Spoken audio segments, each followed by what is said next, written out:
నీకు విషయం తెలుసా, ఎంత ఓపికగా ఉంటామో అంత పై స్థాయిలో ఉంటాం, ఎంత దూరంగా ఉంటామో అంత గౌరవంగా ఉంటాం, ఎంత తక్కువగా ప్రేమ చూపిస్తామో అంత మనశ్శాంతి ఉంటుంది, ఎంత తక్కువగా ఆశపడతామో అంత ప్రశాంతంగా ఉంటాం, ఎంత తక్కువగా మాట్లాడతామో అంత విలువగా ఉంటాం.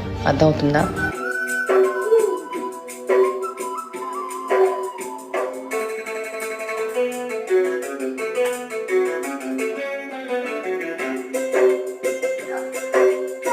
అందమా నీ పేరేమిటి అందమా,